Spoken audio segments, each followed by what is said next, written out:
Salam Bapak Ibu dan saudara-saudara sekalian, Jemaat GKMI Damai Sejahtera.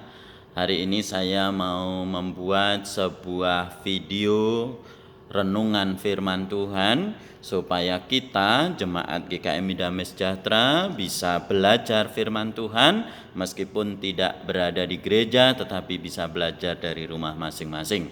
Hari ini saya mengajak kita membuka di dalam Kolose pasal 1 ayat 15 sampai 23. Kolose pasal 1 ayat 15 sampai 23, tetapi hanya beberapa bagian ayat saja yang saya akan bacakan.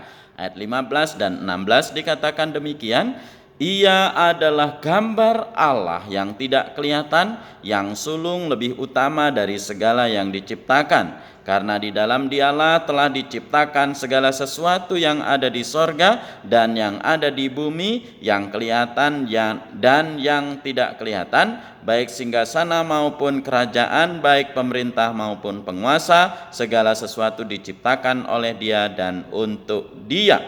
Lalu kemudian disambung di ayat yang ke-20, dan oleh Dialah Ia memperdamaikan segala sesuatu dengan dirinya, baik yang ada di bumi maupun yang ada di surga, sesudah Ia mengadakan pendamaian oleh darah salib Kristus. Ayat 23, sebab itu kamu harus bertekun dalam iman, tetap teguh dan tidak bergoncang, dan jangan mau digeser dari pengharapan Injil yang telah kamu dengar dan yang telah dikabarkan di seluruh alam di bawah langit. Bapak, Ibu, dan saudara-saudara sekalian, dalam renungan ini saya memberikan tema Yesus Kristus yang bangkit adalah Tuhan semesta alam. Yesus Kristus yang bangkit adalah Tuhan semesta alam. Disebutkan di dalam ayat yang ke-16 tadi bahwa segala sesuatu yang ada di bumi, segala sesuatu yang ada di langit, semuanya diciptakan oleh Dia. Dengan kata lain, bahwa Yesuslah sang pencipta langit dan bumi. Di luar Yesus tidak ada segala sesuatu yang jadi. Namun saudara, kalau kita baca di ayat yang ke-20 sampai 23, ternyata Yesus bukan hanya sekedar Tuhan, tetapi Dia juga adalah sang pendamai.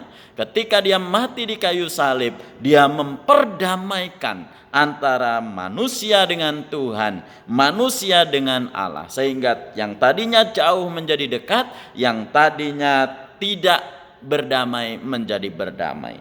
Untuk itu saudara-saudara, apa yang harus dilakukan oleh kita sebagai orang percaya di ayat yang ke-23?